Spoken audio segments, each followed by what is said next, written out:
Thank you very much, Dash. Ladies and gentlemen, welcome to another exciting installment of the LCS. I am Clayton Captain Flowers Reigns, joined once again by Isaac Azale Cummings Bentley, as we are about to bring you into the kickoff game here for week number 3. Real question is each episode a week or is each day an episode? You know, are we on episode 3? This is the beginning of the day. I am not ready for these philosophical questions.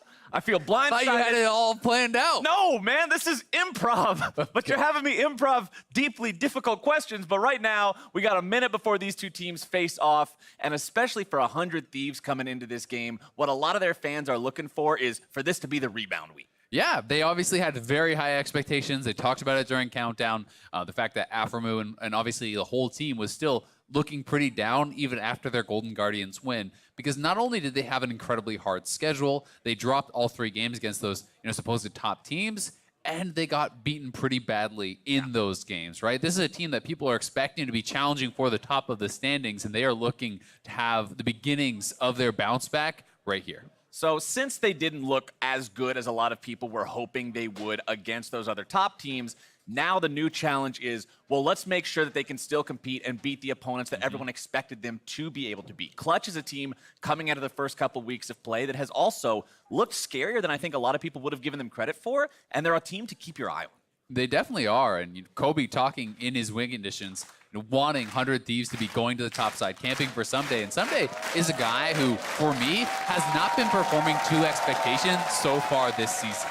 He has been one of the very best top laners in North America for quite a while. People point to him as the best or second best almost all the time, and so far he's not impressed this season. But if they can get him going, you have a 2-time world champion joining your team in the bottom lane, paired up with someone who was an MVP last year. Certainly, this is a team that has the talent, has the potential to get back to those top spots. Well, it's a pretty red champion select here. Let's see how red the Rift gets after these two teams start that head-to-head.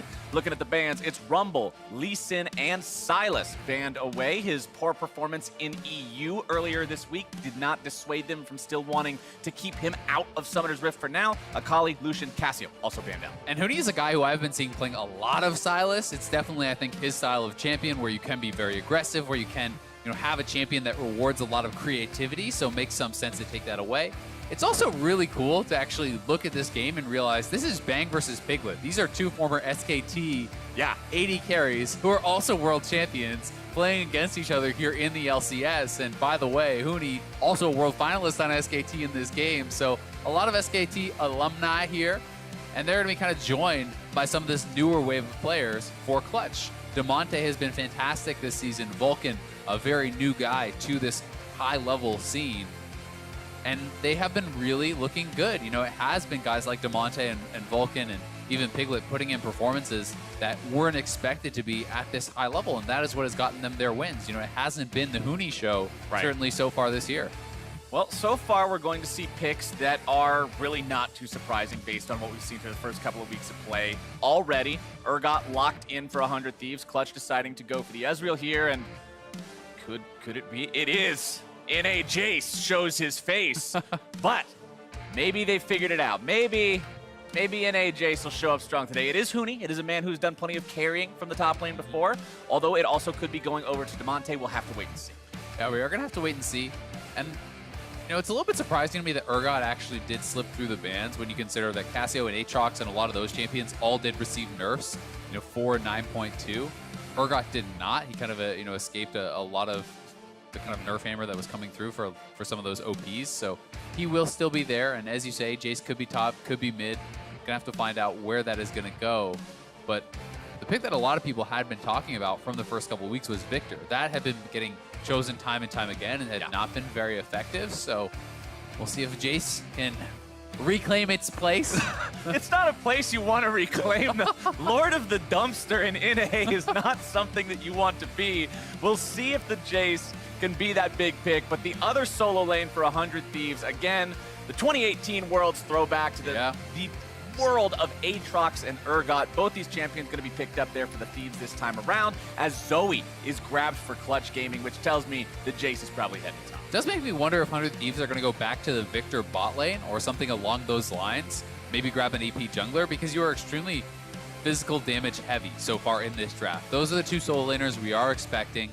Generally, you would want some heavy source of magic damage to be able to kind of make it more difficult for people to itemize, especially if Clutch grabs something like a tank jungler or a tanky support, and then that would make things, a little bit more challenging as far as itemization. Otherwise, if this is a full AD draft, you're looking at Ezreal, you're thinking, okay, you're going to go Tabbies, you're going to go Iceborne, you're going to be picking up a lot of those defensive stats. And when you look at the AD carries that have been picked so far this split, Ezreal picked by Clutch Gaming, Lucian and Kai'Sa both removed. Feels really good to be in that position, especially with, like you said, already looking at your opponent's team and saying, oh, this is incredibly AD heavy. We just need some guys to tank it up. And Braum is one of those guys who can be on the front. I think Kai'Sa also a good ban, another marksman that can build that AP style and bring a multi kind of threat composition there as far as the damage does go. Braum, Ezreal will be the pick. Vayne would be really exciting. There is a decent amount of true damage there, so yeah. And I think we're going to get it. This is a guy who's got mechanical power. There we go, baby. There we go. And remember, ladies and gentlemen, Vayne might not have been a champion you've seen a lot of in recent pro play, but she did recently get some pretty heavy buffs. We're getting Aatrox jungle. This is going to be Aatrox flex to jungle. Okay. This is going to be Lissandra mid, and Urgot top is what I am assuming here. So that is where they are bringing in the AP. So some clever flexing here coming out from 100 Thieves. Really interesting stuff, and that is going to be answered by the Zilean, which is traditionally considered a counter matchup into Lissandra. But this is actually, this is actually crazy. We're going to get Zilean top for Huni. He is going to do the Spell Thieves, no farm build. And we have a Jace jungle. Jace? Oh my God, this game is spicy already, Flowers. Week 3, we're gonna need some more. Episode 3 is we're gonna looking need good. some more Scoville units, baby. 650,000 ain't enough. Clutch Gaming bringing in the jungle Jace with the no farm top Zilean. Now, for people who might not be familiar with what this is, go ahead and explain this for me. Okay, so the thought process here is you're gonna start Spell Thieves. He could just do a normal build, but this is what I'm assuming he's gonna go, is you go Klepto, you actually start Spell Thieves on the Zilean, and if you farm, you will actually delay the Spell Thieves charges. So what you actually do is only harass your opponent and try to deny them as much farm. No farming at all. Constantly proccing your Spell Thieves and constantly proccing your Klepto. And by the time you actually complete your support quest item, you then can begin farming, and you're very often actually significantly ahead in gold because they have been denied so much farm. And at that point, you can start farming the minions, plus still cashing in on your Spell Thieves, and you can get a ridiculous amount of gold. It is also extremely frustrating to play against because as the Urgot, for someday, he still has to farm. He needs those minions for his gold, where Huni is essentially playing a PvP-only game. He just ignores the minions. This also allows the waves generally to push towards Huni, making him harder to gank. There are a lot of other intricacies here too, and hopefully we can actually watch a fair bit of this lane, and I can explain exactly how some of this will work, because it's really, really cool to see it coming out. Yeah, and it's very different. Remember, it will be strange from the viewer point of view to just look at the scorecard at the bottom and see no farm on the top laner. But it will be very, very important to keep an eye on the gold, not just the farm values themselves. And there's the start we were looking for, Spell Thieves beginning. And not only does this provide you with extra gold income, the ability to harass your opponent and all that, once the item is completed, once the quest is done, that's that many more wards you're able to have out on the map as well. Exactly. It really does set you up for this situation where you become so hard to gank because the wave is often pushing towards you. You don't actually care about CSing, so you just need to be in experience range, and then you're able to ward for yourself. One of my questions that I really do have, though, that we're kind of overlooking that we wouldn't in a normal game is it's Jungle Jace. I don't think I've ever seen this before. And cool, you have this great Zilean strategy. If that works, but your Jace is running it down out of the jungle, then maybe nothing else really matters. So a lot of crazy stuff going on in this game. Very creative approach to this game from Clutch Gaming, and now we have a sideline report coming in with Avali, who talked to them. We'll have that in a moment as Clutch Gaming decides they are going to approach the enemy jungle very directly here early on. 10 seconds until that red buff spawns, and it looks like Clutch should be able to steal this one away. 100 Thieves not really looking to contest that right now. Instead, they're just going to say, okay, Onda can start on the top side. We'll go ahead and just do some vertical jungling here. I mean, their level 1 is ridiculously strong with the Zilean, the Braum, and the Jace. Certainly extremely tough to contest. Bang is going to try to get some damage in here as they do walk by, and I would really like to try to watch this top lane because that I think is going to be the most interesting thing for you. So as you see, Huni has already gotten a sly stack of gold. He is not going to be CSing. He just needs to be in range for experience and continually harass someday. So traditionally, this people were talking about this as more of a melee counter pick because Urgot is going to have an easier time fighting back. So I am excited to see how it's going to work out with this. There are also some other important optimizations because every time you take a CS, it delays the Spell Thief's charge by about 20 seconds. So what you can actually do is you can CS every cannon, and also before you base, you should always take 1 or 2 CS. So it shouldn't be absolutely none, but you want to be intelligent about when you're proccing it. Right. And also getting back for an early Frostfang is extremely important because you need to complete your support quest as fast as possible so that you can begin doubling up and really getting the most out of this gold. So this is going to be really, really interesting to see how it works out here for Huni. And as you can see, the wave is going to be pushing towards him, so you can't really gank him. Yes, it will eventually reset, but we'll see if he does take the cannon, if he's really kind of figured out all the optimizations or exactly how he wants to play this out. But this is so interesting, and so much of how you're going to track this is gold versus gold, and also what Someday's farm is compared to other players in the game, right? Because you want to be keeping him down. And as you can see, Huni with 0 CS has more gold than the Urgot who has 17. So that is really what you're looking at. Well, it's working out well so far here for Clutch Gaming. And now let's go ahead and check in with Avli with that sideline report that I mentioned earlier. Thanks, Flowers. Spoke with Mick Scragg. I wanted to ask about Lyra picking up the jungle Jace, but he said that all eyes should actually be on Huni and Zilean in the top lane with the Klepto. He says, don't even worry about CSing because this is the next OP pick. After today, this is going to be really popular. Back to you. And I think that is so interesting because what it also does is it brings up the question that people have always asked since the beginning of pro play is, why don't you see these things that are so obnoxious in solo queue translate as well into pro? And if you ask any top laner, one of the most obnoxious things in solo queue is ranged top laners just sitting there and hitting you over and over and over again. You're like, this is uninteractive. What am I supposed to do against this? Quinn, Teemo, Jace, Kennen, all these notorious lane bullies. Well, what happens if we take that a step further and just remove farming, remove all the normal aspects of League of Legends, and just be the biggest pain in the butt you can? And it turns out it might be a viable strategy. Yeah, I also think there's other optimizations that we haven't been seeing as much as, where, okay, if you're not farming any of these early waves, yes, there is Monster Hunter, but the jungler can still come and pick up some of those early waves, especially when you're looking at LCS where they have less gold than usual because they're focusing more on warding and counter ganking and all these other strategies. You know, if there's a stacked wave coming in, there's no reason Jace can't just come up, pick up all that farm, then go right back to it. Because you're not really taking anything away except for some of the experience that is shared there. But it's definitely very interesting. And, you know, if there were a champion that would be fairly effective against it, I do think Urgot makes sense. Because, as you see, at least CS-wise, Someday's not being held down just yet. So, you know, no really crazy advantage from the harassment by any means. Because Someday's playing this range champion too. Exactly. Like you already said, the Urgot has the tools to deal with this a little bit better than something that would be a pure melee matchup. A quick update for everybody. It seems that there are some UI issues right now with Bang's game.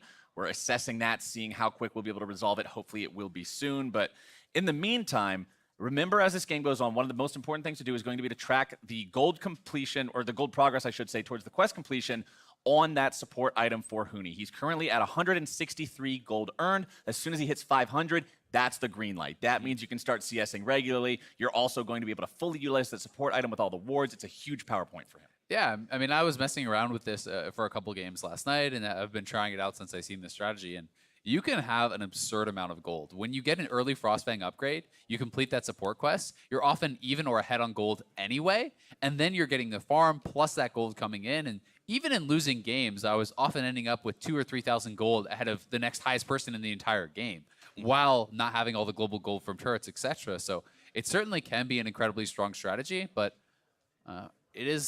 remains to be seen, really, if it's going to work out here. Right. That's what's so fun about this. This is our first glimpse into, does it actually work in pro? Because as much cool stuff as you can find in League, it does have to translate that gap between solo queue, 1v9, don't worry guys, I'll carry, and the competitive, communicative environment of pro play. So now you can see here as well, Vayne, last seen in Summer Week 9, Piglet versus Dignitas, back when Piglet was on TL, 2017. It has been a minute since we've seen this champion. Yeah, I mean, this was a Piglet signature pick, right? This is something that he has been known for over the years. And I'm going to be interested to see if Huni ever picks up the cannons. I do think that that is a correct optimization. I think that you are, gating just higher gold per minute by actually taking at least just the cannons.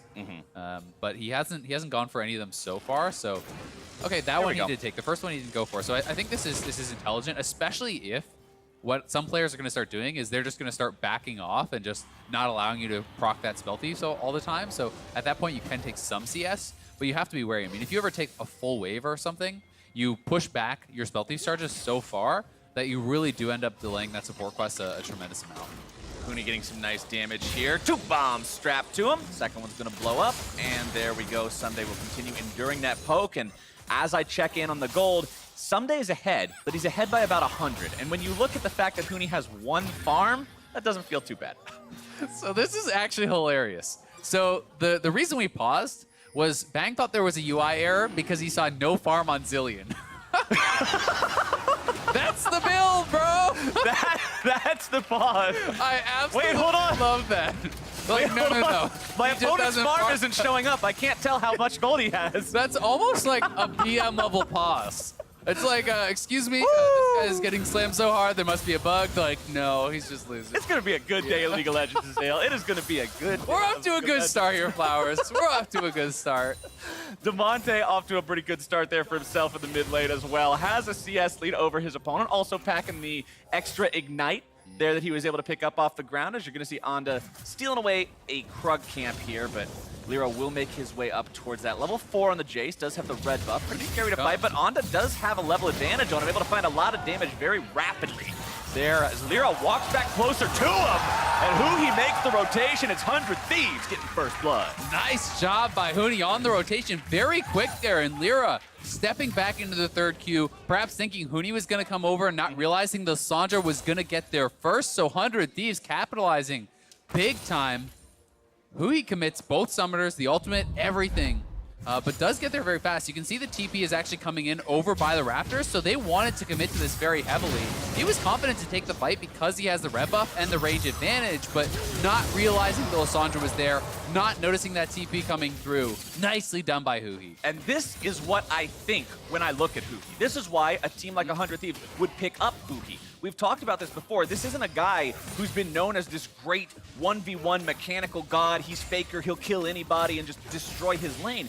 He's been known and praised most for being an impeccable team player, for making good rotations, for setting up his teammates, and plays like that are exactly what I'm talking about. I think of Hui's most famous play, to me, that was the level 1 Aurelion Soul Roam, at MSI, that sort of play where, he is out of the side lanes. He is taking over and showing up in ways that people aren't expecting. Sacrificing his own individual farm to get advantages elsewhere where they can make good on it. But so far this game, off to a good start. Yep, and because he gets the first blood money, it means you don't even feel like you lost out on anything. I mean, you give up a wave, sure, but cool 400 gold in your pocket. Make sure you forget about that one pretty quick. Piglet stepping up here, finding some damage, down in a Bang and Afro. Knows even if they try to retaliate, it will not matter as Lyra is nearby. Shock blast with the acceleration. True shot barrage. Barely not going to find the kill there. Afro move taken incredibly low as Demonte makes his way into the bottom lane, looking to find the damage. Onda coming up behind him. They've got plenty of CC down onto the enemy mid laner. Clutch Gaming will lose their mid, and Bang will fire back. That feels so good for Afro and Bang. Onda there at the right place, right time. The Vayne is going to pick up the kill. And Vayne, even in CS pretty much, up a kill already, is going to be feeling really, really good because that is that late game insurance for them. So here it is one more time. Bang doesn't even use his heal. So confident that he's going to live through that. Barely does survive. And then walking right past, did not know that Onda was right behind him. He goes forward. Not sure if he even caught a glimpse of him as he came over. Knocked up again, and knocked down. By Bang. CC. Very well done by the side of 100 Thieves. And that Vayne getting that kill. For those of you who were not aware, Huni's in some trouble here in the top side. Did have the Chrono Shift ready to go. I believe just enough mana to cast it there, so would not have actually died. Could have cast the ult on himself even if that ulti hit from the Urgot. But Vayne's recent buffs were that during final hour, during the ulti, the tumble cooldown is reduced by half. You want to talk about feeling like you've got some sort of a bug on your screen? How about the one where Vayne actually doesn't go uninvisible? Excuse me, referee. Yeah, I can't see Vayne. She shot me, and then she's immediately re-invisible. I believe this is a bug. It's actually just how late-game Vayne works now, and she is terrifying if she can get to that point. Yeah, you know, the build I've been seeing most commonly, and I think is really, really strong, is simply Bladed Rune King Rush straight into a Rage Ward. Yep. And once you have that 2 items, you are just absurdly strong. If you can get that fully stacked up, you really are a beast. And now it's time for Huni to start really cashing in. He has completed the support quest item. He's going to be a lot safer. This is now a double Sightstone team, so flashback to Tractor's Knife, except even better.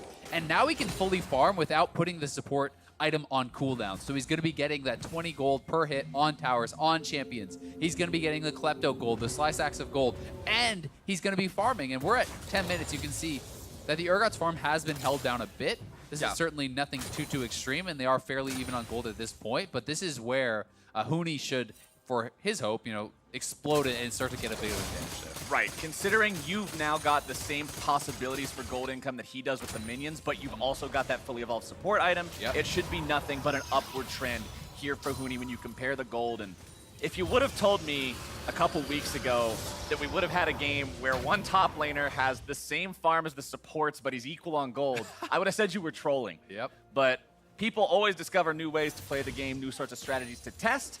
We'll see how that works out for Clutch, because remember, they are on the back foot. They are 0-2 right now. It has been 100 Thieves making the plays here so far, as Bang grabs himself a good trade there onto Piglet in the bottom side, and you can see pings from Clutch Gaming onto the Drake pit. It is Infernal Drake, the first one alive, and you know these teams are hungry for it. I'm just going to be really interested to see what the plan for Clutch is as far as how do you play out this game? Because I think the team fighting is much stronger on the side of 100 Thieves and much easier to execute, right? You have a very strong front line who's diving in, and then you have this Vayne who is going to be putting out a tremendous amount of consistent damage, whereas Clutch is going to have to be much more about poke, much more evasive, so they're going to have to try to, you know, really poke down their opponents before they fully engage, and they're going to have to play that very clever style of play with Zoe, with Ezreal, with Jace. They do have a lot of poke, but if you can't get that, or if you're forced into a hard engage, or 100 Thieves forces around an objective and brings you to them, it could be really, really tough to win those fights. Let's see if Clutch Gaming can make a play here on Sunday in the top side. Lyra grabbing some good damage there. The second bomb's about to blow. Sunday getting himself away for now. Lyra's going to be taking up a lot of damage. The ulti coming out from Sunday. He's going to make this. He got both! Sunday! What a monster! Sunday with the 1v2 outplay! Absolutely sits Huni down there. Drop the mic Sunday. Tell him to get the hell out of your lane. What a play coming out from this guy. And now in mid lane, it's time for the 100 Thieves to strike back. Demonte haven't already had to use the cleanse, and the ulti coming out from who he means he is nothing but free money for the side of 100 Thieves. Oh my God, that's the get out my game moment right there. As they fully commit onto Someday, they land the double bomb. Ghost is buying some space here though for Someday, gets back, and this is so smart. He doesn't actually use the ult on to Lyra because he knows he's gonna go down. He saves it, waits until Lyra is in the res, hits Huni, tower shot plus the ultimate, pulls the fear back onto Lyra. Are you kidding me? That was incredible. That is so textbook. Random College is going to charge you $500 to watch the VOD. Let's take another look at what's going to happen now. Bottom lane, the 100 Thieves trying to make themselves a play. Not quite going to find it. Onto Piglet and Vulcan. They are slippery enough to evade this one, but 100 Thieves, 5 kills up, 2K up, 1 Infernal up. Things are going good for this team, and you can let us know whenever you see a play that just gets your blood pumping like that last one. Tweet us at LOL Esports using the hashtag LCSBigPlays to let us know which one you thought were the biggest of the day. Some days, I guarantee you, is going to be up there. Yeah, no kidding. But the funny part is, despite the double kill, despite being down 56 CS, the gold is basically dead even in the top lane, right? So that is the power of this. Zilean is going to be scaling incredibly well into those later stages and is going to still be very strong. So if they can delay, if they can continually poke towards their opponents, this is still a winnable game. Huhi doing a very good job here, finding a lot of damage down onto Demonte, almost grabbing the solo kill, but Onda shows up, tries to bring down the sword. Good flash away from Demonte, keeping himself alive. Huhi without enough mana to continue the fight much longer. Ooh, nice dodge away there from Onda, keeping himself in a safe spot. Huni hanging out over the wall here just to make sure nobody gets themselves in a spot where they have to be revived. As topside, that means Someday just has free firing time on this turret. Yeah, he's going to be getting a lot of damage down onto that. Mind you, turret plates are already gone, so cannot cash in on any more of that free gold. And we're going to have to see, really, what the plan is for 100 Thieves, because they are the ones who want to team fight. They're the ones who want to try to force the objective. So I would like to see them going over to objectives like the Rift Herald, trying to bring clutch to them. They have been winning these fights. They have incredibly strong engage. And if any of these members of Clutch do get caught out, especially if Huni is not there to bail them out, they will be going down in a hurry, you have to think. And I want to go back to what you were talking about earlier real quick, where you were describing how it seems that 100 Thieves comp is just so much easier to execute. And I honestly think that is one of the biggest problems historically with Jace and why he has this bad reputation as NA Jace. The burden of execution will almost always be on the comp that he's on. If you draft Jace, you need to be able to make your game plan become the reality of how that game plays out. And if not, well, welcome to Melee Minion Land. Yeah, exactly. You have to be able to get Melee advantages. Range Minion Land. I'm sorry, he's both. He's both. Okay, he can swap it up. I mean, he has to be able to get split push advantages. He has to be able to press turrets. He has to be able to do all these different things. I will say that changes a bit with him coming out of the jungle because, as you get to the later stages of the game, especially in this new world where there's less experience in the jungle, there's not as much onus on you to be that massive, massive carry in the later stages. So, he's farming fine. He's right similar in gold with Gonda, and he will be able to add in a lot of poke, and that's certainly what their composition is going to be strongest at with Zoe, Ezreal, and the Jace. Mobility boost picked up on him as well, so not going to have the bonus cooldown that you would see from the normal Ionian boots of Lucidity. Also won't have any defensive options, but means he should be able to rotate around the map rather quickly to help these lanes out. But 100 Thieves, again, are going to be the first ones to punch. They've got themselves the first turret. They've got themselves the Shelly. They got 3,000 gold up. And what I want to see now, Azael, is a continuation of this tempo. Don't slow down. Yeah, definitely agree. They want to keep challenging this. The Infernal is the next one, as you say. Let's see them pressure that. Let's see them drop the Rift and be able to continually knock down turrets. And I do think another kind of cool layer, as I think more and more about this comp for Clutch that works, is when you think about poke comps, you want to control vision because you want to be having your Zoe and Ezreal and everyone poking from out of line of sight, right? Out of fog. And having double sweeper, double sight zone is going to help you to set up those traps. It's going to help you to control the vision and be able to really have that working in your favor. 100 Thieves, uncontested dragon, and we'll be able to grab that up easy peasy. I'll give it a half contest. They shot the true shot barrage at it. They That's took generous. Yeah, all right, fine.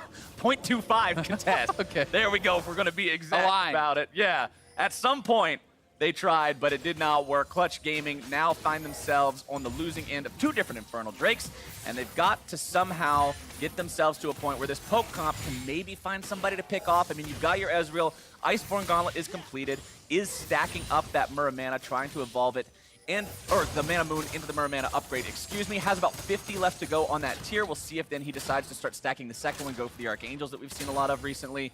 You've got the Luden's Echo plus your Sork shoes down onto Demonte's Zoe, but I do have to point out his stopwatch is broken. So this is still a pretty vulnerable target. Yes, he does have the cleanse, but we already saw in mid lane earlier how even just Hootie and Onda were able to work together and get past him. Yeah, they definitely were.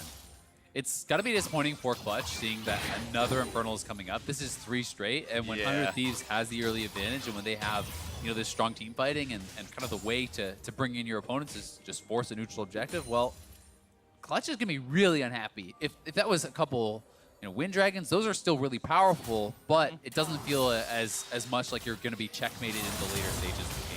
You can see here, update on the turret plates. 5 taken for the side of 100 Thieves, only 2 for Clutch Gaming, so about an extra kill and a half worth of gold going over to the Thieves because of the plates. Shelly.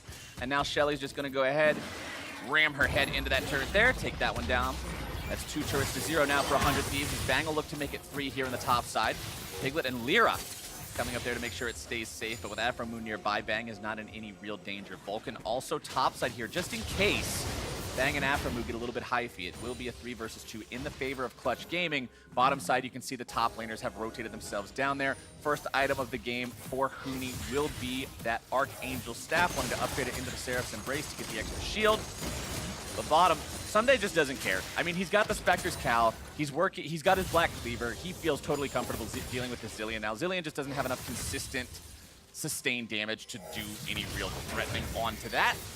Onda takes a little bit of damage and backs away. But at the same time, Zillion should be able to hold turrets. Your wave clear is very, very strong. Unless 100 Thieves has a Baron, you should not really be able to effectively siege on this Zillion with the spam bombs coming out.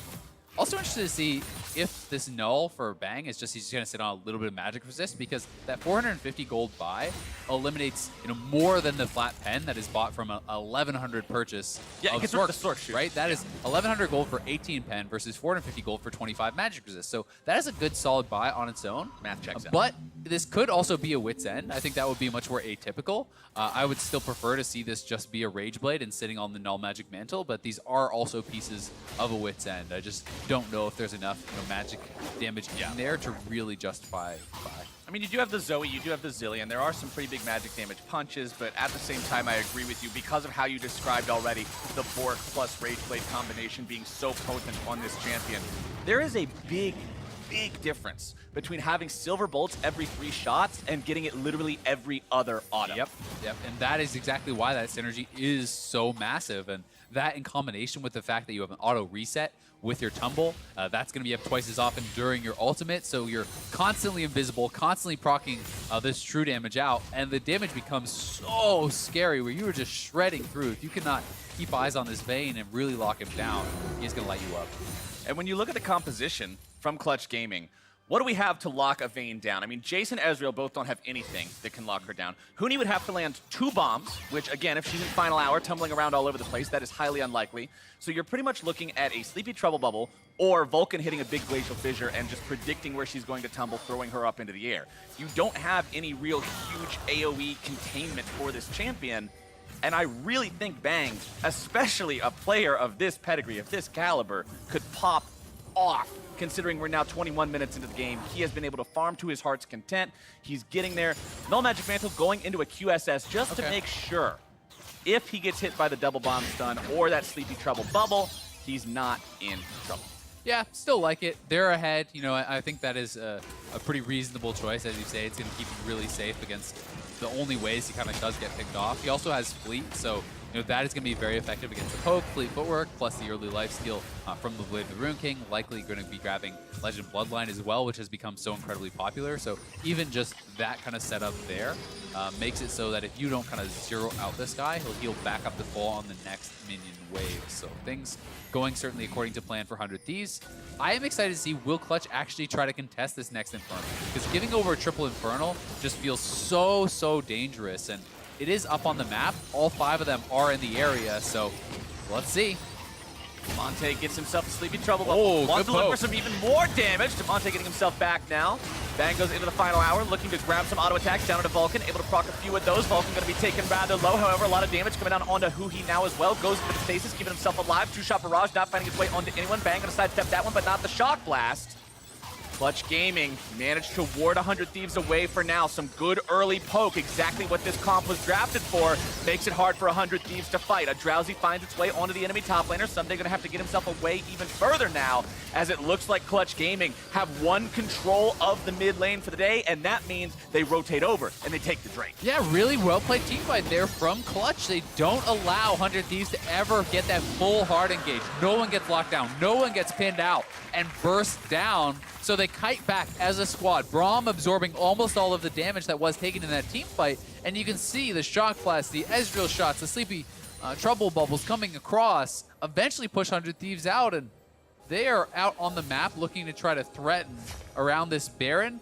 But we'll see if they can actually do it. I don't think you can with 5 Clutch Gaming members unless you get a pick. There's just too much poke. That was a really promising skirmish for Clutch Gaming to me, because it showed that they were able to play to their win conditions, despite the fact that they have not managed to stop the bleeding from their early game losses. They are down, what is this, 4,500 gold now? Almost 5K, 23 minutes into the game, is a pretty steep hill to have to climb up. Really but because they respected what their opponents do, because they respected their opponent's win condition and stayed the hell away from it, they were still able to eke out enough of an advantage to take that last objective. And that says a lot to me, because I think that's an area where a lot of teams struggle. Yeah, I definitely agree. I mean, they're staying very composed. They know their win condition. This is something that I think as a coach, you're always going to be really happy to see. It's so much easier to play out games from ahead than it is from behind. So to see a team playing with patience, playing looking very, very calm, especially when it's a team that has a reputation for having these kind of really hyphy players who do get impatient sometimes. This is great for Clutch. This is a team that has shown a lot of promise and a lot of growth already in these early stages of the season. And one thing I want to keep track of with Baron live, 24 minutes into the game now, teleports. Mid-game, working towards late game, these cooldowns become that much more important. Both top laners have TPs available. Huhi does not have his, but there goes the play. Huhi looking to go in, able to find the lockdown onto 3. More damage also going to be going through now. Shutdown credit over onto Huhi. Goes to the chase, but it's still going to be Clutch Gaming who lose the fight. Damonte has to try to escape here as Bang will hunt him down. Huhi throwing some bombs over the wall, but he's going to be double killed with a flash. Damonte can't get away. He has to take the rabbit hole back. Bang walks out. Someday cashes in, but Lyra's got the downtown shot to make sure that he picks up one more. It's 4 dead on the side of Clutch Gaming, 2 for 100. And that kill onto Bang was so critical because that is what denies the Baron. They don't have enough damage then to go back to that Baron and really seal out that fight. Still, a great flank from 100 Thieves. We get to see one fight where Clutch gets the type of fight they want. And then right after, we're seeing the power demonstrated by 100 Thieves. And it's like you're getting a lesson in how these two comps are supposed to work. Both teams are playing extremely well to their win conditions, and it's just really exciting to see some very good League of Legends. So here is Huhi, flashes in Huhi, my mistake, gets a 3-man root there, throws down the ult, they burst out Piglet, so fully locking him down, taking him out, and then Huhi doesn't die to the Ignite there, barely surviving, so they didn't get the bonus of having that Zilean ultimate. Then over the wall, he gets the stun, but somebody says, okay, flashes over, takes him out, and then Damonte getting knocked down. This was actually smart from Bang to just back off and not try to greed for the kill, but the sniper there, good shot, coming in, Lyra taking him out and saving what potentially could have been a Baron. Clutch Gaming making the best out of a bad situation, but it's still 100 Thieves that take the edge in the fight. Next Drake spawning in about 90 seconds here. No more Infernals are allowed to enter the Rift here today, so it will be a Cloud showing up this time as we have hit the Rage Blade spike on Vayne. So always keep your eyes on this champion as we approach the next few fights. Also worth noting, the Guardian Angel on Anda means you have to kill this guy not once, not twice, but 3 times to actually tint his screen black and white, send him home to the spawn platform. Yeah, and it's so hard to do that when all these members are diving on you, when all these members looking for that pressure. You can see on the side, they are going to try to create these flank scenarios. They are going to try to create these situations where they can engage from multiple angles, because if you run straight at Clutch, they will run straight back. They'll throw the Braum ultimate down to slow you down. You'll be having poke raining at you from all these sides. So it's about creating these creative engage angles, 400 Thieves, and coming at their opponents from different directions at once. Bubble goes through the wall, doesn't find its way onto Huhi, who's perfectly happy just shoving that wave out, getting himself back to base. As you can see, 100 Thieves will continue controlling the map. They're still the ones that have the advantage. They know it. They'll be pushing into enemy territory, setting down more vision.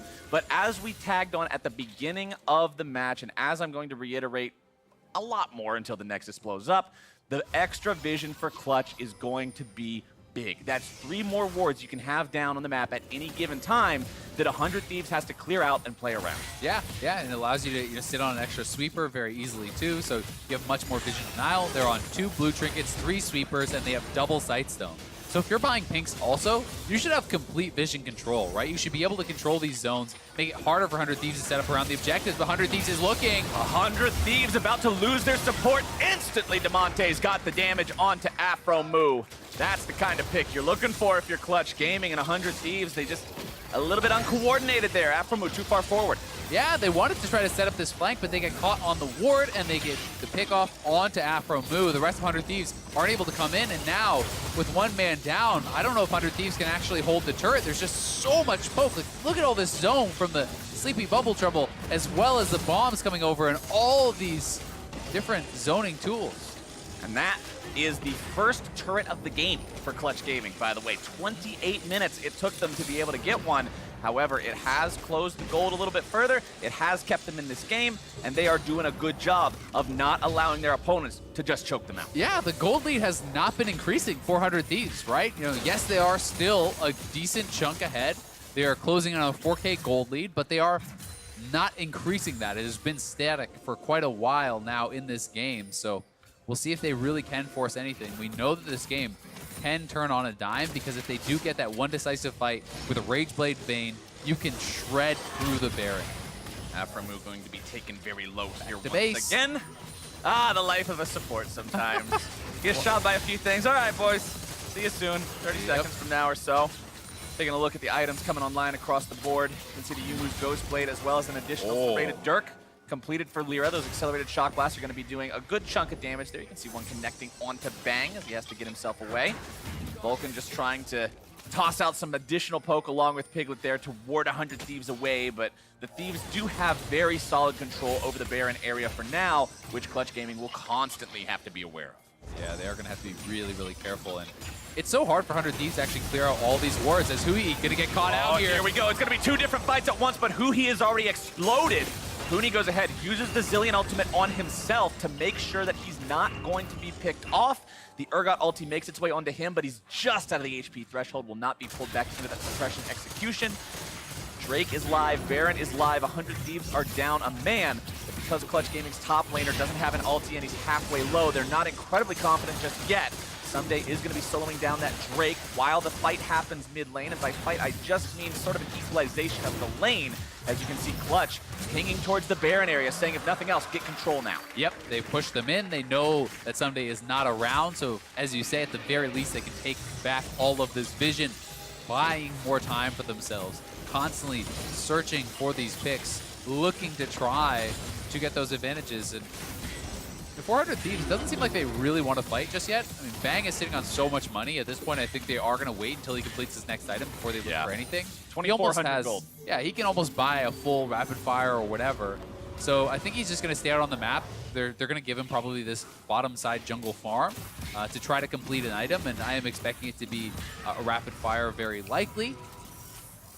But could decide to go another way if he does feel he really needs extra life steal to deal with the poke or some sort of different tech choice. You can see the gold difference over time. Looks like a beautiful blue mountain range, something Bob Ross might like to paint her along those lines. Not any red to see Little except for the happy very clouds. beginning. Yeah, some happy little blue clouds showing up with some sad red lines at the very beginning, but no more red on the graph. However, those blue mountains are getting shorter and shorter in the past few minutes. So Clutch Gaming doing an okay job for themselves, trying to decrease that gold lead, not allow 100 Thieves to continue snowballing this game away, but a TP's coming in, and this could be a big moment if 100 Thieves can pull off the flank. Clutch Gaming doesn't recognize that they're being pincered just yet. The claw comes over the wall, and here comes the team fight. Aphromoo going in. He's able to find his way onto the back line, onto Lyra. Damage coming down. Resurrection already has to go through. His Bangs found himself the kill onto the enemy jungler. Vulcan going to be taken down next. Piglet tries to escape over the wall, but it's already a double kill over to Bang. Could it be a triple? DeMonte wants to run. Aphromoo going to be eliminated by Huni. Or is he? Himself occupied. Huni now not even able to find the kill onto that enemy support. Bang making sure the heal comes through in time. Still looking to chase even further. Will not find Huni just yet. 100 Thieves, 5 men strong still. They found the picks they needed. They found the fight they needed. They found the flank they needed. And now they're going after the Baron. Hui and Aphromoo hanging out off the side here. Ready to pinch Clutch Gaming's remaining members. Piglet tries to get himself away. Huni gives his teammate the ultimate selflessly, but now he is incredibly low. On to make sure the smite is secured for 100 Thieves, and they've got the Baron. Really nice play there from 100 Thieves. Decisive stuff, and it was such a nice play coming in from Hui again, coming in from multiple angles. This is how they have to engage the fights. They have Lysandra really deep TP as Aphromoo is engaging from one side.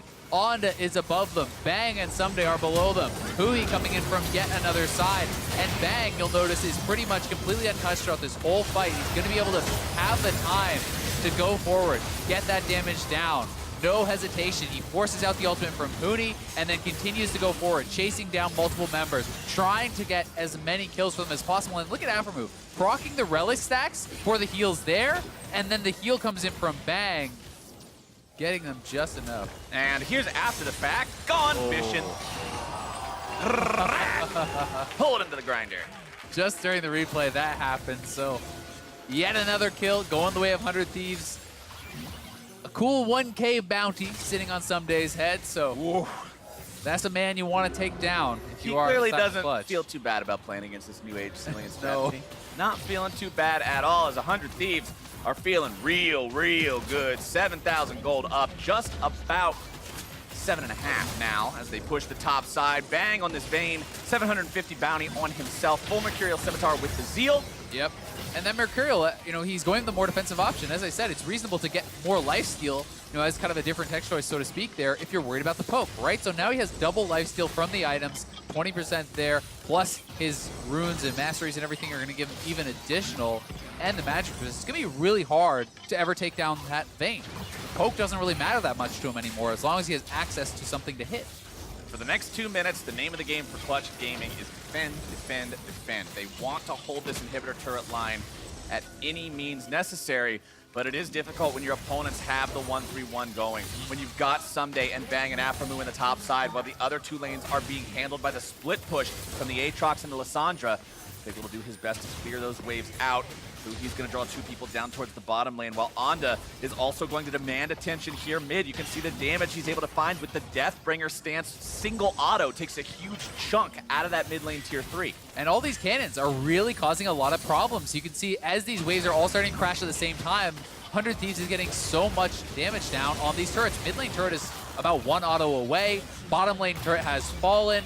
Things are starting to crumble here for Clutch. They just simply don't have enough wave clear to actually answer 3 waves of Baron minions at the same time. Well, they managed to hold top lane, but bottom and middle have both lost those turrets. That means 100 Thieves can force a fight there if they so choose. Elder Drake also live now, and it's 100 Thieves who have controlled 3 out of the 4 Elemental Drakes. And Someday's just going to start soloing it. They're actually going to continue to keep them pushed in because the Elder Dragon takes a long time to kill, but it doesn't actually do very much damage. So Someday can actually just sit over here by himself. The rest of the squad has been keeping them corralled so they actually can't come out and challenge this. They do now know that they're on it, but can you actually get over there in time with no vision pre-established besides this one blue ward? It seems like it should just be 100 Thieves before Clutch can even arrive. Yeah, Elder Drake is essentially just a double reinforced loot pinata. Very easy to beat him up by yourself, smack him around a little bit, and take that prize, as opposed to Baron, which is often pretty difficult Can't fight back. Yeah, nothing he can do. Only one of you has a Kind of stick. cruel when you think about it. In the Someday versus Pinata fight, one has a stick, the other one does not. And that means The that other 100 just is full of candy. Yeah, and sometimes somebody else wants that candy. And sometimes that somebody else is Someday, who is 6-0-2 in this game, by the way. We started off this matchup talking about how Someday hasn't performed as Someday has in the past so far in the first couple weeks of play this split. Well, this is looking like a Someday game. It really is, looking very, very impressive. And he is facing up against a new strategy that sometimes players do crumble against when they're not sure what to expect, how to particularly deal with it. But I will say the Urgot was very well suited to deal with this ranged harass. He's not a melee, as that was just a visual bug, who he was not actually there. But Clutch is looking to try to get Oak over the walls. That is their big hope. They need to chunk someone out before they hard engage into the fight. We'll see if they're able to do it. But this is 2 open inhibitors, 3-man squad in the bottom lane, as well as the Elder Dragon there. So if you don't instantly win the fight as Clutch, you're going to lose it. Blasted. Yep. Bottom side, Bang putting the autos into the inhibitor. Clutch Gaming not in a spot to really contest this one. Bang doing a great job just stepping in between the bombs. Not taking damage from either one. Does eat a single shock blast. Onda down to about 1/3 HP. Remember, he does have 2 additional lives, so it's not as if he's in any real danger just yet. 100 Thieves continuing to try to draw some attention to the bottom lane so Someday and Huhi can find some damage onto that second inhibitor mid. They're just starting to completely ignore all the poke. Bang actually got hit by quite a few things there, but he's healing for so much at this point. They just cannot chunk him down, and Someday, very, very tanky in his own right. First inhibitor has already fallen. They're waiting, I think, for this big wave that is stacked up on the top side to actually be able to push in there. Bang's going forward. Bang's going in. Wants to find some damage onto Piglet. Huhi decided to start things off, dropping down the ulti. Huni going to go into the stasis now himself. Piglet barely getting himself away. Huni goes into the resurrection as DeMonte tries to throw in a couple of projectiles, lands to sleep, but can't find the paddling after. And that means it's free inhibitor over to the side of 100 Thieves. Clutch cannot get anything in return. And they're going to go straight to Baron. They could, as Bang does barely avoid that Sleepy Trouble bubble. They could even 2-man this Baron if they want to. I'm not sure that they're going to have the confidence to go for it just yet. Maybe just try to establish vision control around it, take down the scuttle. But certainly, supers are already almost at the Clutch base, so 100 Thieves just needs to wait. Force Clutch to make the move. You don't have to be the ones to do anything here, because these supers are going to end the game if no one ever responds to them. So Clutch really on a timer at this point. And when you have Rageblade Vayne as one of your teammates, literally all you have to do is have someone else stand in front of Baron to face tank him, and you can two-man it so easily with 100 Thieves. As long as that damage debuff is not on the Vayne, it is just going to get shredded. So Huni back to base trying to defend, but the top lane turret taking damage as well, and they just started up. Draw him over, force the TP There you out. go. Exactly as I said, all you need is two people. One guy to stand there and get shot, the other guy to be Vayne. I don't think they can really do much. They're going to try. TP does come in. Shot barrage goes through. Damage down onto the Baron. It's going to be stolen.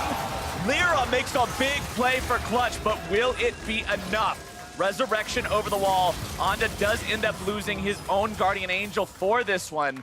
Clutch Gaming keeping the Baron away from 100 Thieves. It's a big move, but is it big enough? Yeah, that was a huge steal. Maybe we'll buy them some time there. You know, with the Baron minions helping to defend their Nexus, I think they're going to stay in this game at least for a little bit longer. Onda actually got so low from the Baron that he was going to have his GA proc, so he had to back away, and then he could not use his Smite plus auto combo. He could actually burst down the Baron, and it gets stolen by Lyra flying in there. So no one in the pit to actually tank for him. He gets tanked by the Ezreal. Look at this. He dashes out to try to get away from that, and then flash in steal. So he was not actually in range to combo that down. And that is just an error of not having Afro or Someday or some additional person in there to tank the Baron for him. Or even Bang stepping up and taking some hits. So a little bit of a misexecution there. Lyra with a fantastic smite to capitalize on it, and does keep Clutch alive, at least for now. Lyra, a hero moment for him on Clutch Gaming, as now they'll continue to hold the line. Things are still dire, don't get me wrong. They've still got 2 inhibitors down, 1 inhibitor turret standing, just barely, like 10% HP on that thing. Elder Drake will be spawning in a minute, and remember the way Elder Drake works these days. The second one and onward, that buff lasts such a long time. You're really gonna have to just dig in and defend so long. Yeah, and we'll see. You know, Clutch does have an opportunity, though, and that's what that bought them. As you say, it is still dire, but they're hanging on, right? They're on their tricycle. Both the back wheels have fallen off, so they're kind of doing a little wheelie It's a unicycle with front. some extra crap on the back. Yeah, but if you can pull it off, it's going to be pretty It'll look incredible. Absolutely. But now the True Shot Barrage will get fired off topside, just clear out that wave a little bit, try to keep things pushing in the favor of Clutch Gaming. As 100 Thieves say, all right, 30 seconds till Elder spawns, get everybody in position, set some vision down, control the area. And remember, as inventories complete, as we hit those full builds, there will be less and less vision on the map overall because players will not be able to buy the control wards that they would otherwise be buying. You can see Someday, full inventory, full 6 items. He is set. Same thing can be said for Bang, who's got 414 farm as well as 5 kills. The Vayne is sitting pretty. There is absolutely nothing more this guy could want. I guess you could maybe replace the boots with something else, but even that is questionable because there's so much poke. You want to be able to dodge everything. So I can see Against arguments for both yeah. sides, right? But I do agree that's the only even question mark. Maybe he grabs Rapid Fire or something along those lines. But again, look at these supers working against them. They're on the Nexus turrets, right? You have to go back and answer that. And we're going to see Demonte recalling. Huni is recalled, so they will send both back, which could actually prompt 100 Thieves to just start this. Yeah, 100 Thieves knows they're 5 versus 3. Clutch Gaming running back out on the map as fast as possible. 100 Thieves not willing to hard commit into the Drake pit. They don't want to risk another steal that could come from Clutch Gaming and Lyra. Clutch, however, recognizes as soon as 100 Thieves steps up, they do not want to fight 100 Thieves in a fair fight in open ground. 100 Thieves has to be on Elder or on Baron or something first, because a straight-up 5v5 is not a contest Clutch is going to win.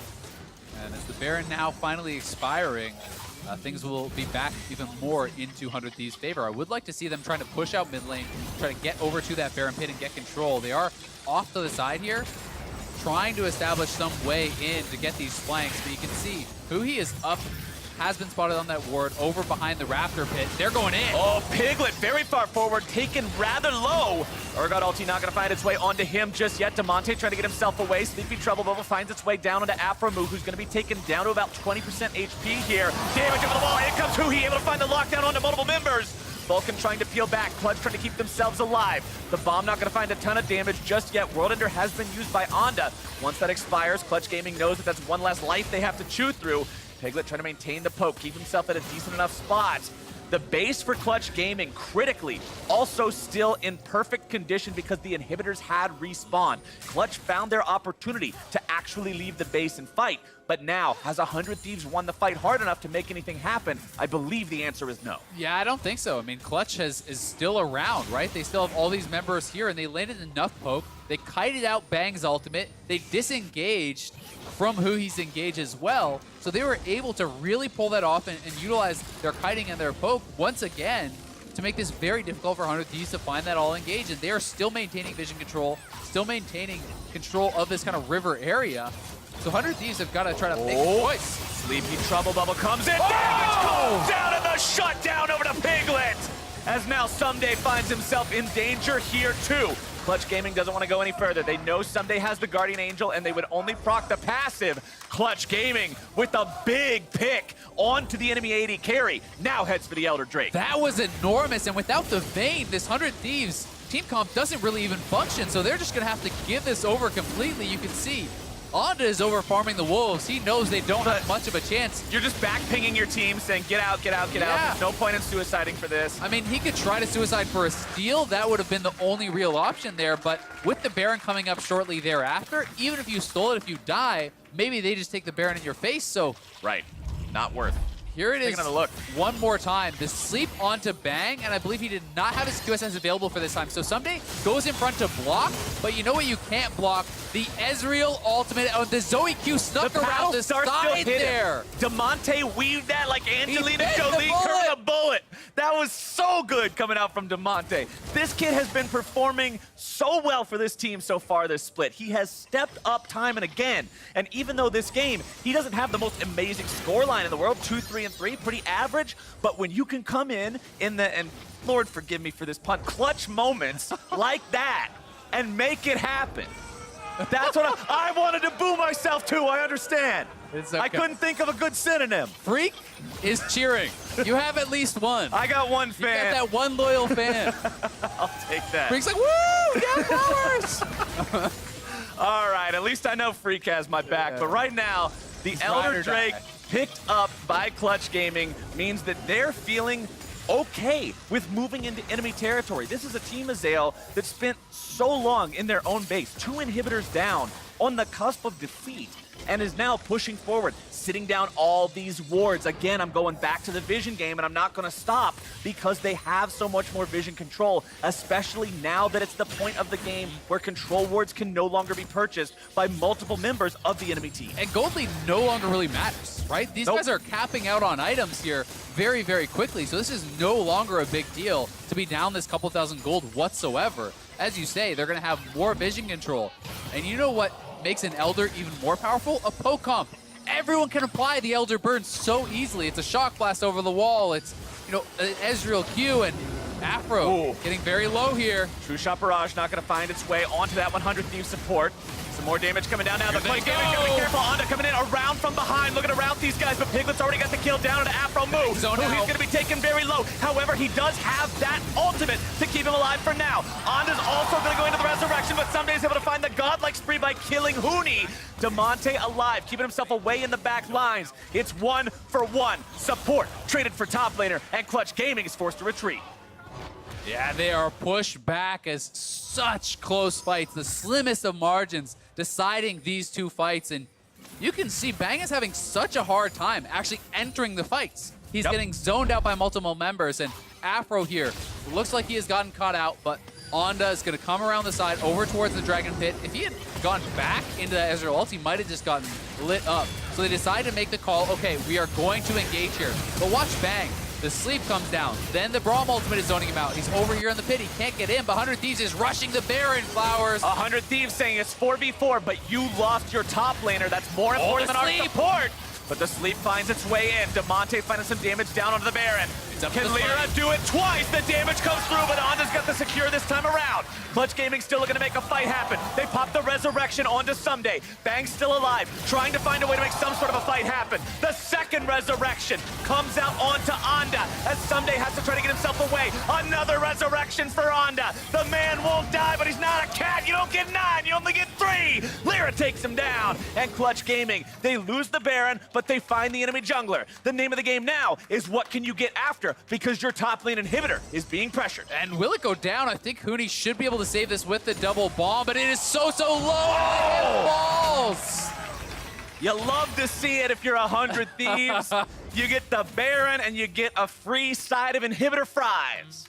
Feeling very good about that. Yes, they give up Onda, but they do get out. But I am seeing a pretty consistent problem here where Bang is just unable to enter the fights. He's unable to get involved because he is being zoned out really well by the sleeps from Zoe, the bombs from Zilean, the ultimates from Braum. They're doing such a good job on the side of Clutch of actually tracking Bang, knowing that he is the real only consistent damage at this stage in the game, and he's swapping over to a rapid fire there away from the Rage Blade because he he's can't not stack it. Exactly. He doesn't have a target that is consistently autoing. So he's going to 100% crit build here, and it's more about the one hit, the Q tumble with a rapid fire crit and trying to burst someone out. And this is a smart adaptation, I think, here. Makes a lot of sense with how well he's being zoned.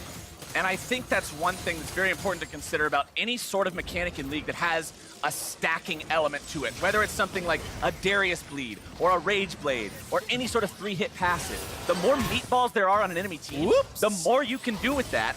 Piglet, I'm gonna pretend like I didn't see it, buddy. Don't worry. I'm on your side here. I'm on your side here. Yeah, so the bright lights in the studio, sometimes they get Very distracting. Azale and I were in rehearsal today, and they turned them on us, and we couldn't see anything, and I'm sure that's what happened to Could Piglet. happen to anybody. Right there. But when the enemy team has no meatballs, which there are none present on the side of Clutch Gaming, Bronze like That's half true. a meatball, you don't get to stack those. And when you don't get to stack them, it feels really bad as a champion who's trying to get those stacks as a critical part of their damage loadout. Elder number 3, coming alive here, 25 seconds. Remember, both teams have had a single Elder, so whoever gets the next one, it is a big juicy boy. And we are now in the longest game of the split, but you gotta remember, one fight could easily end this game. Oh, yeah. 50 minutes in, the respawn timers are so long. There's already an inhibitor down on the side of Clutch, but even for them, with all the tier 2s available on the side of 100 Thieves, if you get aced in the middle of the map, it's not gonna matter. Speaking of getting ace in the middle of the map, he's able to find the flag, comes in behind Clutch Gaming, and they are going to be eviscerated! Right as we say it, the game is over! And Huhi is the hero of the day! The unlikeliest member has been getting criticized all season long, and Huhi finds the engage that will claim the day for 100 Thieves. He did it so many times this game.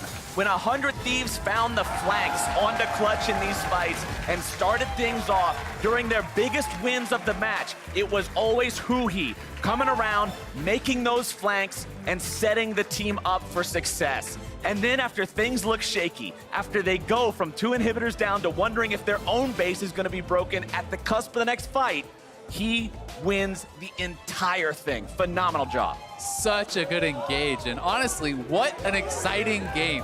This one was so interesting, had it all. We got the Vayne pick, we had Jace jungle, we got the no farm Zilean top lane, who the game went long enough, he has 317 farm. Anyway, yo.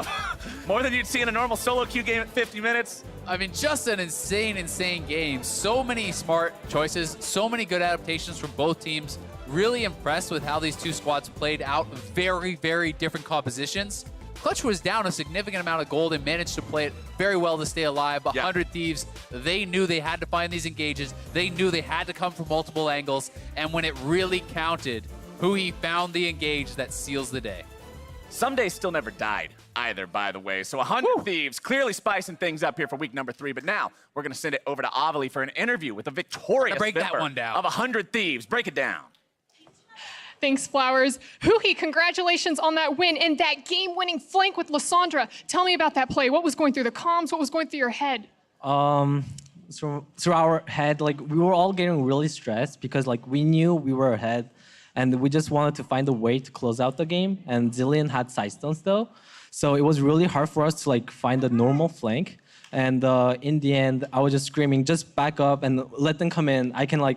I'm in a perfect position, and then when I was going in, I think I just screamed, "Ah!" and then went in. So, yeah, everyone screamed once we got the flank because like we were all really stressed about like that game, how we can engage on them. So we're really happy about it. Those are some LCS caliber comms right there. But 100 Thieves picking up the second win in the split. What do you think of how the team is progressing through the split so far? I think we just picked up our second win, and we didn't expect our like record to be like 2-3. And I think a lot of fans are like doubting maybe, or like we were like stressed too about it. But in the end, the only important thing is we have to move on. Like we cannot just be sad about that we were 0-3. We had to move on. And even though we were a 0-3 team, people were still really positive, and we knew that we were gonna be up there. And it was just really important to find like that clicking on the team. So that's what we were trying to do.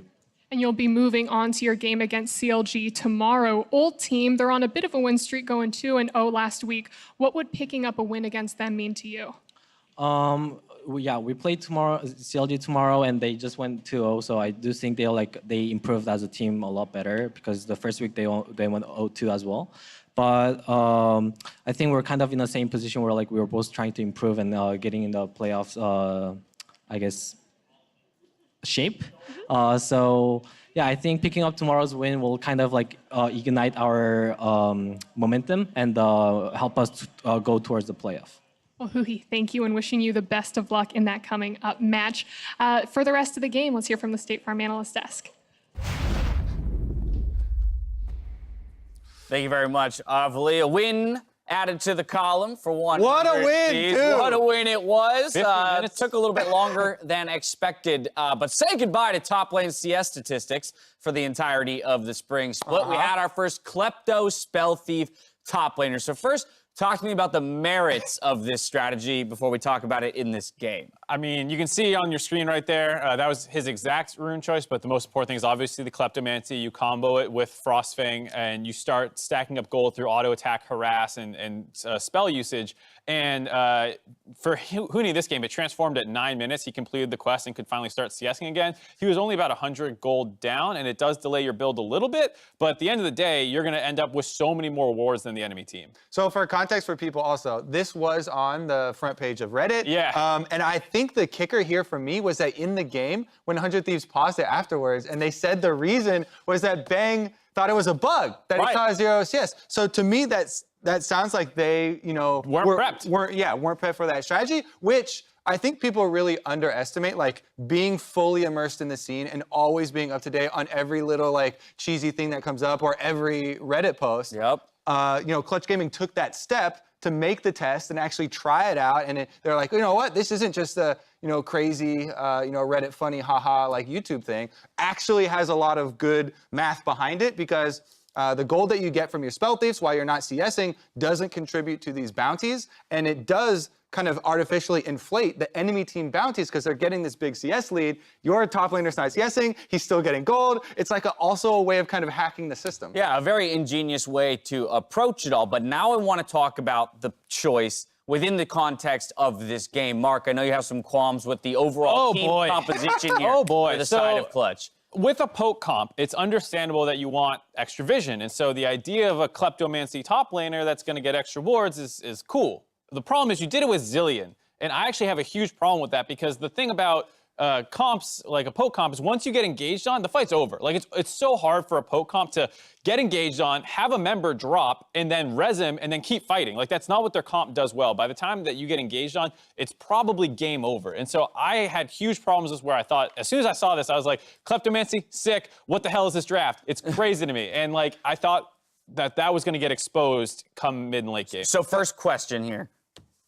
We keep the Zilean pick. What is a better composition for the top lane to go along with the top lane Zilean? Then I'll ask a follow-up. I know what the follow-up is. What other top laner would you pick then? Exactly, so, with this comp. Zilean top is great. I think you can throw it into a lot of comps. Like if you have an Akali mid or something, you have some kind of diver and you're going to throw the bombs on. The same way you would pick Zilean mid in any comp, I think the top laner can do it. Similarly, the problem here is, like I said, the Zilean doesn't really help to disengage too much. You have bombs, zone control, some slows and stuff, but not enough compared to like a Karma top, which can speed the whole team away and throw shields on the entire team, as well as have great poke and zone control herself. So hold on, let me interject. All right, here, because tag me out. Because I actually do like agree with a lot of the pros for picking Zilean in this team comp. Okay. Now, like you're saying, it is hard to execute, but the idea with most poke compositions is not to be in a state where you're ever behind like that, right? So the Zilean does add tremendous zoning power, which is really effective when your poke comp gets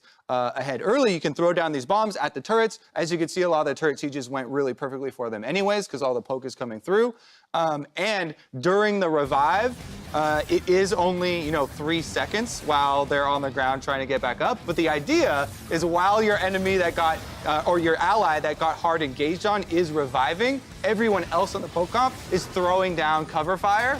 And so the damage is still all going through. Here, though, we have some clips of how a poke comp did not get ahead early. Yeah, because 100 Thieves did a lot of what we talked about in Countdown when we were setting this match up. Yeah, I mean, so much of what we're saying is like assuming an even game state and like that the poke comp can get vision down how it's going to work. When you fall this far behind with any poke comp, who cares if there's a zillion comp or not? You're in a lot of trouble. So this game fell apart kind of quickly for Clutch, though they did a really good job getting back in. Right, but those clips service your point at the top of the day around for 100 Thieves is paying attention to those side lanes, using Huhi for what he's known for, getting out of the mid lane and affecting those side lanes. We saw the very first blood coming from a TP and roll up to the top lane from him, an outplay from Someday under the turret to get the 1v2 double kill, and then, of course, reacting nicely to an overdive in the bot lane. 5 early kills go in favor of 100 Thieves, and this is where we're sitting here going, all right, game's over. 100 Thieves, if they do everything correctly with the compositions that they have, just got to set up 1 or 2, TP flank fights,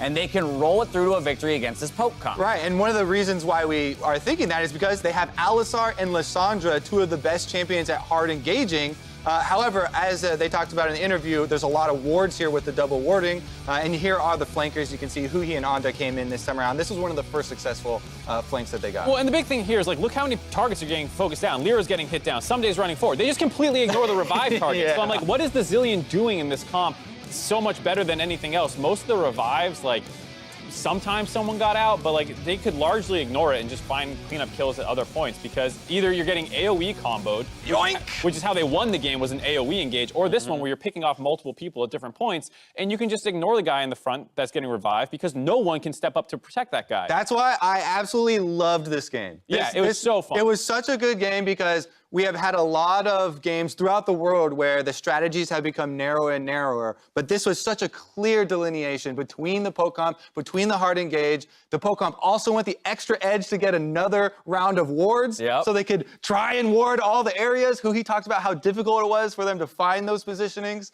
And they definitely targeted their win condition. They were able to find it. Yeah, and I think Clutch, as much as we've kind of been poo-pooing the draft, I think they played it pretty well. I think, like, you saw Demonte find a number of huge pickoffs to keep them in the game that long. Lyra was actually pretty good on the Jace, all things considered, despite having a bit of a rough game early. So it was a really, really fun game, and I hope we get to see more like that. Right, for 100 Thieves, what was a somewhat disastrous start by record, right, in the 1 and 3 to start the split, now moved to 2 and 3, and all of a sudden things don't seem to be as disastrous. Still look for some cleanliness in the way they close these games. The Baron! A lot of people will say there's no way. Don't show the replay. Should not have been a 50-minute game. Probably should have been in that 30 to 35-minute range, given the advantages that they had. But either way, they walk home with the W. That does it for Game 1. Don't worry. Game 2 has FlyQuest and Team Liquid battling for first place when we return. So don't go anywhere.